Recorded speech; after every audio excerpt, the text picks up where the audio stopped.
ತ್ಯಾಜ್ಯ ವಿಲೇವಾರಿ ಸಮಸ್ಯೆ ದಿನದಿಂದ ದಿನಕ್ಕೆ ಹೆಚ್ಚುತ್ತಾ ಸಾಗಿ ಬೃಹದಾಕಾರವಾಗಿ ಬೆಳೆದು ಸಮಾಜದ ಆರೋಗ್ಯಕ್ಕೆ ಮಾರಕವಾಗಿ ಪರಿಣಮಿಸುತ್ತಿದೆ.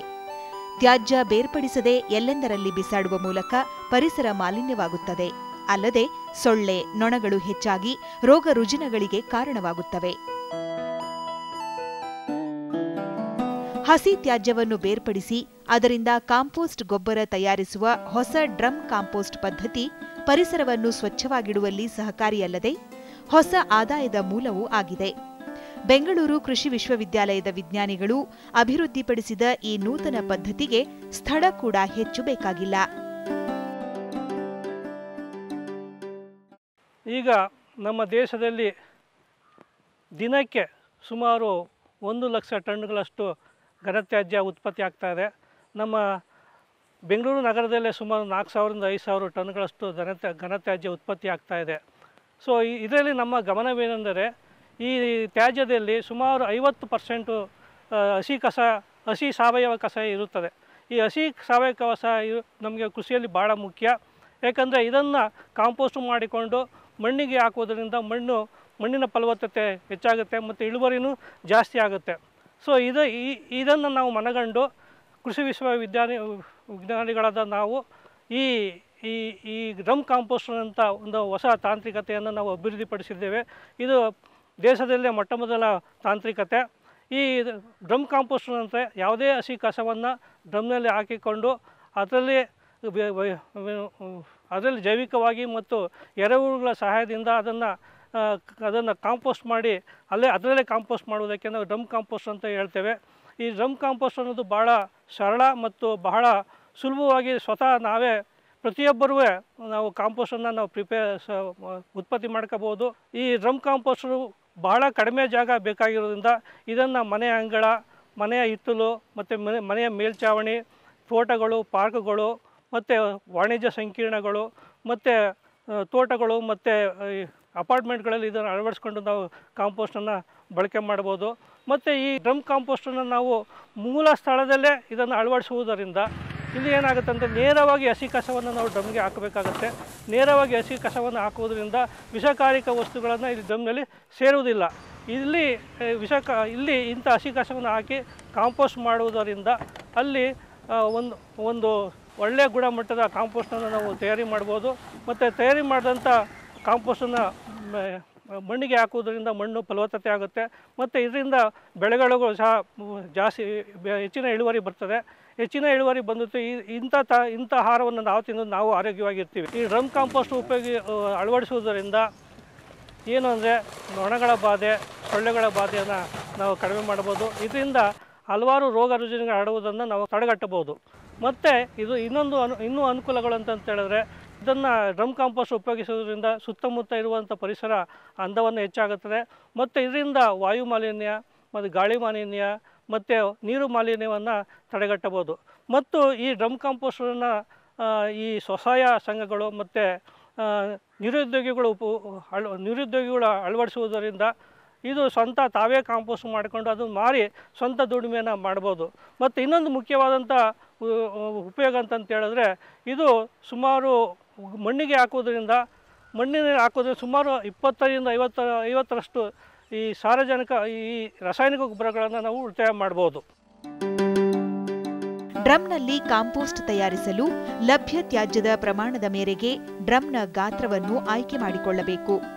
ಡ್ರಮ್ಗೆ ಗಾಳಿ ಸಂಚಾರವಾಗುವಂತೆ ರಂಧ್ರಗಳನ್ನು ಮಾಡಿ ಅವಶ್ಯಕವಿರುವ ಬಾಗಿಲು, ಸುತ್ತುವ ಸಾಧನ ಇತ್ಯಾದಿ ಅಳವಡಿಸಿಕೊಂಡು ಎತ್ತರವಾಗಿ ಕಂಬಗಳ ಸಹಾಯದಿಂದ ನಿಲ್ಲಿಸಬೇಕು. ಹೀಗೆ ಡ್ರಮ್ ಕಾಂಪೋಸ್ಟ್ ಸಾಧನ ಸಿದ್ಧವಾಗುತ್ತದೆ.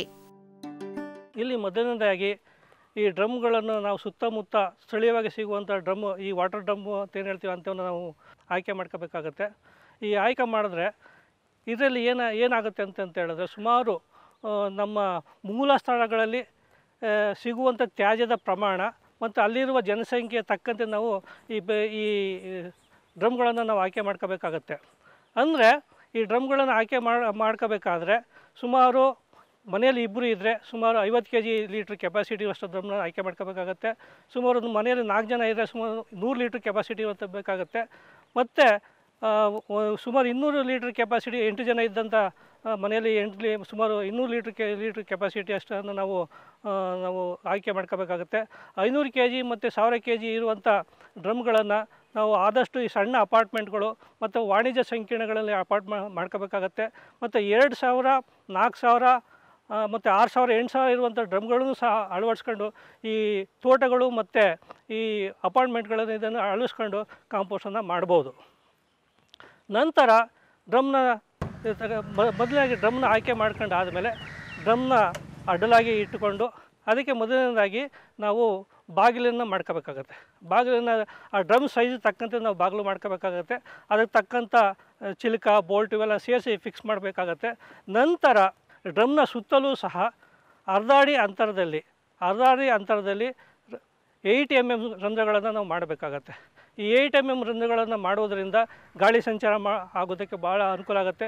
ಈ ಗಾಳಿ ಸಂಚಾರ ಆಗೋದ್ರಿಂದ ಈ ಒಳಗೆ ಕಾಂಪೋಸ್ಟ್ ಮಾಡೋಕ್ಕೆ ಭಾಳ ಅನುಕೂಲ ಆಗುತ್ತೆ. ಈ ರಂಧ್ರಗಳನ್ನು ಮಾಡಿದ ನಂತರ ಮತ್ತೆ ಅಡ್ಡಲಾಗಿ ಈ GI ಕೊಳವೆ ಪೈಪಿಂದ ಒಂದು ತುದಿಯಿಂದ ಇನ್ನೊಂದು ತುದಿ ಕಡೆಗೆ ಅದನ್ನು GI ಕೊಳವೆಯನ್ನು ತೂರಿಸಿ ಅದಕ್ಕೆ ಸ್ಟೀಲ್ ಬೇರಿಂಗ್ಸು ಮತ್ತು ಸುತ್ತುವ ಸಾಧನವನ್ನು ಅಳವಡಿಸ್ಬೇಕಾಗತ್ತೆ. ಅಳವಡಿಸಿ ಮೊದಲೇ ತಯಾರಿಸಿದ ಈ ಮರದ ಕಂಬಗಳು, ಮರದ ಕಂಬಗಳು ಅಂದರೆ 6 ಅಡಿಯಿಂದ 8 ಅಡಿ ಇರ್ಬೋದು, ಅಥವಾ ಮರದ ಕಂಬ ಇಲ್ಲಾಂದರೆ ಸ್ಟೀಲ್ ಕಂಬಗಳನ್ನು ಸಹ ಉಪಯೋಗಿಸ್ಕೋಬೋದು. ಈ ಸ್ಟೀಲ್ ಕಂಬಗಳಿಗೆ ಇದನ್ನು ಜೋಡಿಸಿ ಮೇಲೆ ನಿಲ್ಲಿಸಬೇಕಾಗತ್ತೆ. ಮೇಲೆ ನಿಲ್ಲಿಸ್ಬೇಕಂದ್ರೆ ಸ್ಥಿರವಾಗಿ ಇದು ಡ್ರಮ್ ಕಾಂಪೋಸ್ಟ್ ನಿಲ್ಲಬೇಕಾಗತ್ತೆ. ಆ ಥರ ನಾವು ಈ ಡ್ರಮ್ ಕಾಂಪೋಸ್ಟನ್ನು ಮಾಡಬೇಕಾಗತ್ತೆ. ಮರದ ಸಹಿತ ನೆಲದ ಮೇಲೆ ಅದನ್ನು ನೀಟಾಗಿ ಸ್ಥಿರವಾಗಿ ನಿಲ್ಲಿಸಬೇಕಾಗತ್ತೆ. ನಂತರ ಮತ್ತು ಇನ್ನು ಡ್ರಮ್ಮದ ಒಳಗಡೆ ಇನ್ನೊಂದು ಏನು ಮಾಡಬೇಕು ಅಂತ ಹೇಳಿದ್ರೆ, ಡ್ರಮ್ಮಲ್ಲಿ ಕಸ ಹಾಕಿದಾಗ ಕಸ ಏನಾಗುತ್ತೆ, ಡ್ರಮ್ಗಳು ತಿರುಗಿದಾಗ ಕಸ ಅದರಲ್ಲೇ ಸುತ್ಕೊಂಡು ಹೋಗುತ್ತೆ. ಅದು ಸ್ಲೈಡ್ ಆಗಬೇಕು. ಅದಕ್ಕೋಸ್ಕರ ಒಳಗಡೆ ಮರದ ಅಚ್ಚೆ 3 ಕಡೆ ಹಾಕಿದ್ದೇವೆ. ಆ 3 ಕಡೆ ಅಚ್ಚೆ ಹಾಕೋದ್ರಿಂದ ಈ ಕಸ ಹಾಕೋದು ಚೆನ್ನಾಗಿ ಮಿಕ್ಸ್ ಆಗೋದಕ್ಕೆ ಅನುಕೂಲ ಮಾಡಿಕೊಡ್ತದೆ. ಮತ್ತು ನಂತರ ಈ ಡ್ರಮ್ ಕೆಳಗಡೆ ನಾವು ಈ ಟ್ರೇಗಳನ್ನು ಅಳವಡಿಸ್ಬೇಕಾಗತ್ತೆ. ಈ ಟ್ರೇಗಳನ್ನು ಅಳವಡಿಸಿದರೆ ಅಲ್ಲಿಗೆ ನಾವು ಡ್ರಮ್ ಕಾಂಪೋಸ್ಟ್ ತಯಾರು ಮಾಡ್ದಂಗೆ ಆಗುತ್ತೆ. ಡ್ರಮ್ ಕಾಂಪೋಸ್ಟ್ ಅನ್ನು 2 ವಿಧದಲ್ಲಿ ತಯಾರಿಸಬಹುದಾಗಿದ್ದು, ಎರೆಹುಳು ಡ್ರಮ್ ಕಾಂಪೋಸ್ಟ್ ಮತ್ತು ಜೈವಿಕ ಡ್ರಮ್ ಕಾಂಪೋಸ್ಟ್ ಎಂಬುದಾಗಿವೆ. ಪ್ರತಿದಿನ ದೊರೆಯುವ ಹಸಿ ತ್ಯಾಜ್ಯವನ್ನು ಮತ್ತು ಒಣ ತ್ಯಾಜ್ಯವನ್ನು 1:1 ಪ್ರಮಾಣದಲ್ಲಿ ಬೆರೆಸಿ ಕಾಂಪೋಸ್ಟ್ ಕಲ್ಚರ್ನಿಂದ ಉಪಚರಿಸಬೇಕು. ಇಲ್ಲಿ ಕಾಂಪೋಸ್ಟ್ ಮಾಡೋದು ವಿಧಾನ ಅಂದರೆ 2 ಥರ ಕಾಂಪೋಸ್ಟನ್ನು ಮಾಡ್ಕೋಬೋದು.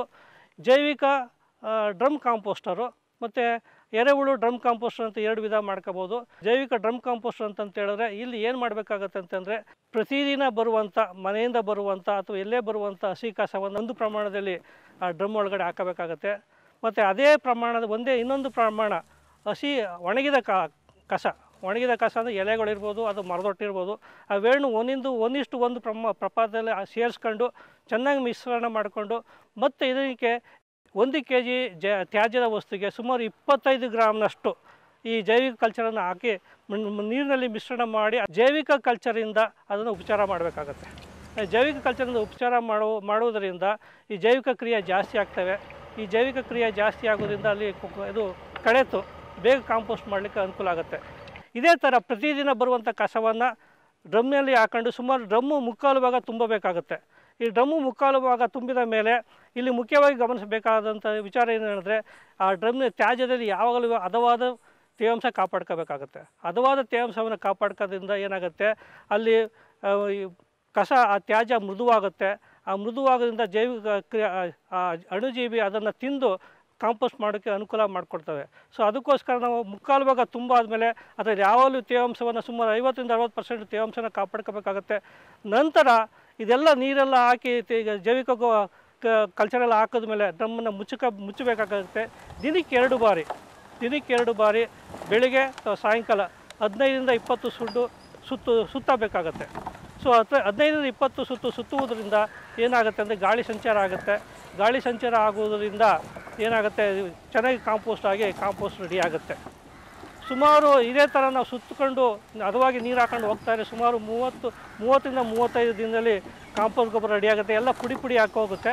ನಂತರ ಇದನ್ನು ಡ್ರಮ್ಮಿಂದ ಹೊರಗಡೆ ತೆಗೆದು ಅದನ್ನು ನೆರಳಲ್ಲಿ ಒಣಗಿಸಿ ಮತ್ತೆ ಅದನ್ನು ಒಣಗಿದ ಆದ ಮೇಲೆ ಅದನ್ನು ಜರಡಿ ಮಾಡಬೇಕಾಗತ್ತೆ.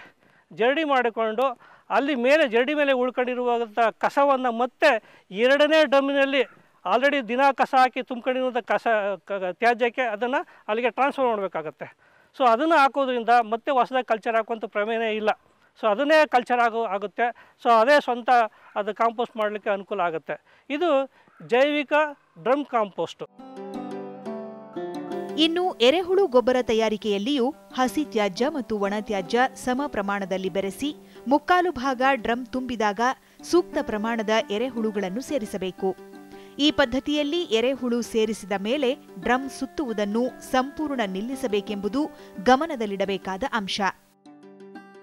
ಎರೆಹುಳು ಡ್ರಮ್ ಕಾಂಪೋಸ್ಟ್ ಮೊದಲೇ ಹೇಳ್ದಂಗೆ ಒಂದು ಭಾಗ ಹಸಿ ಕಸ, ಇನ್ನೊಂದು ಭಾಗ ಒಣಗಿದ ಕಸವನ್ನು 1:1 ಪ್ರಮಾಣದಲ್ಲಿ ಡ್ರಮ್ಗೆ ಹಾಕಬೇಕಾಗತ್ತೆ.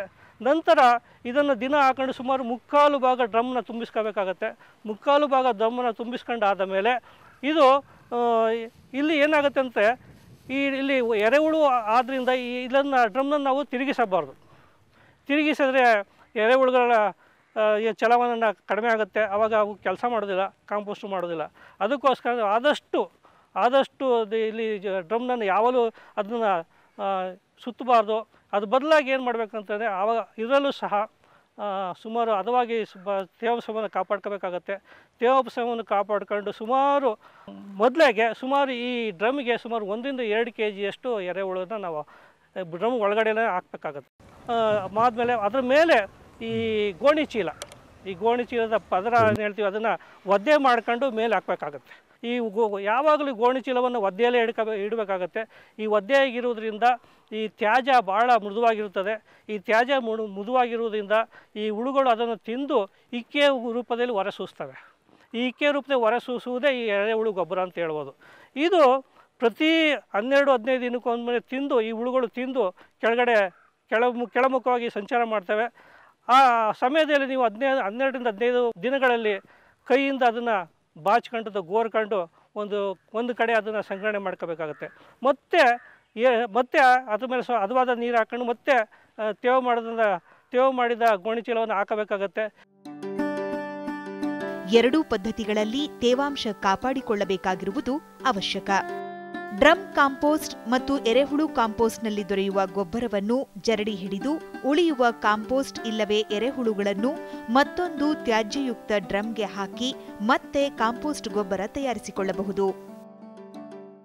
ಹೀಗೆ ಇದೇ ಥರ ಸುಮಾರು 12 ದಿನಕ್ಕೊಂದ್ಸರಿ ಕಲೆಕ್ಟ್ ಮಾಡ್ಕೊಂಡು ಸಂಗ್ರಹ ಮಾಡ್ಕೊಂಡಂಥ ಗೊಬ್ಬರವನ್ನು ಸಪ್ರೇಟಾಗಿ ಇಟ್ಕೋಬೇಕಾಗತ್ತೆ. ಲಾಸ್ಟಿಗೆ ಕೊನೆಯದಾಗಿ ಸುಮಾರು 5-10% ತ್ಯಾಜ್ಯ ಮತ್ತು ಎರೆಹುಳು ಸಿಗ್ತವೆ. ಕೆಳಗಡೆ ಡ್ರಮ್ನ ಕೆಳಗಡೆ ಇರ್ತವೆ.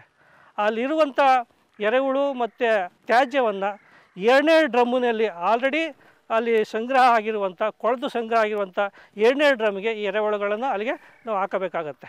ಸೊ ಅಲ್ಲಿ ಮತ್ತೆ ಹಾಕಿಕೊಂಡು ಮತ್ತೆ ಹದವಾದ ತೇವಾಂಶವನ್ನು ಮೇಂಟೈನ್ ಮಾಡಿಕೊಂಡು ಮತ್ತೆ ಅದ್ರ ಮೇಲೆ ಈ ಗೋಣಿ ಚೀಲವನ್ನು ತೇವವಾಗಿರುವ ಗೋಣಿ ಚೀಲನ ಮೇಲೆ ಹಾಕಬೇಕಾಗತ್ತೆ. ಇದೇ ಥರ ಕಾಂಪೋಸ್ಟು ನಾವು ತಯಾರಿಸಿ ಮಾಡೋದು. ರೈತರಲ್ಲದೆ ಈ ಡ್ರಮ್ ಕಾಂಪೋಸ್ಟ್ ಸಾಧನವನ್ನು ತೋಟಗಳಲ್ಲಿ, ಅಪಾರ್ಟ್ಮೆಂಟ್ಗಳಲ್ಲಿ, ಮನೆಗಳಲ್ಲಿ ಕೂಡ ಅಳವಡಿಸಿಕೊಳ್ಳಬಹುದಾಗಿದೆ. ಅತ್ಯಂತ ಕಡಿಮೆ ಜಾಗದಲ್ಲಿ ಈ ಸಾಧನ ಅಳವಡಿಸಿಕೊಂಡು ಪರಿಸರವನ್ನು ಸ್ವಚ್ಛವಾಗಿಟ್ಟುಕೊಳ್ಳುವುದು ಮಾತ್ರವಲ್ಲ, ನಿಮ್ಮ ಕೈತೋಟಕ್ಕೆ ಬೇಕಾದ ಗೊಬ್ಬರವನ್ನು ಸ್ವತಃ ತಯಾರಿಸಿಕೊಂಡು ಆರ್ಥಿಕ ಅಭಿವೃದ್ಧಿ ಹೊಂದಬಹುದು. ಪ್ರತಿಯೊಬ್ಬರು ಇದು ಬಹಳ ಸುಲಭವಾದ ಸರಳವಾದ ವಿಧಾನ. ಪ್ರತಿಯೊಬ್ಬರು ತಮ್ಮ ಮನೆಗಳಲ್ಲಿ, ಹಿತ್ತಲುಗಳಲ್ಲಿ ಅಥವಾ ಟೆರೆಸ್ ಗಾರ್ಡನ್ಗಳಲ್ಲಿ ಅಥವಾ ಕಿಚನ್ ಗಾರ್ಡನ್ಗಳಲ್ಲಿ ಇದನ್ನು ಅಳವಡಿಸ್ಕೊಂಡು ತಾವೇ ಕಾಂಪೋಸ್ಟ್ ಮಾಡಿ ಮಣ್ಣಿಗೆ ಹಾಕೋದ್ರಿಂದ ಅಲ್ಲಿ ಮಣ್ಣು ಫಲವತ್ತತೆ ಆಗುತ್ತೆ. ಮಣ್ಣು ಫಲವತ್ತತೆ ಆಗಿ ಮತ್ತು ಅಲ್ಲಿರುವಂಥ ಮತ್ತು ವಿಷಕಾರಕ ಪದಾರ್ಥ ಕಾಂಪೋಸ್ಟನ್ನು ನಾವು ತಯಾರು ಮಾಡದೇ ಇರೋದ್ರಿಂದ ಒಳ್ಳೆ ಗುಣಮಟ್ಟದ ಕಾಂಪೋಸ್ಟನ್ನು ಮಣ್ಣಿಗೆ ಹಾಕಿ ಅಲ್ಲಿ ಮಣ್ಣಿನ ಫಲವತ್ತತೆ ಹೆಚ್ಚಾಗುತ್ತೆ. ಇದರಿಂದ ಗಿಡಗಳು ಚೆನ್ನಾಗಿ ಬೆಳೆದು ನಾವು ಅದನ್ನು ತಿಂದು ನಾವು ಆರೋಗ್ಯವಾಗಿರ್ತೀವಿ. ಮತ್ತು ಸುತ್ತಮುತ್ತ ಅಂದ ಹೆಚ್ಚಾಗುತ್ತೆ. ಮತ್ತು ನೈರ್ಮಲ್ಯತೆಯನ್ನು ನಾವು ಕಾಪಾಡ್ಕೋಬಹುದು.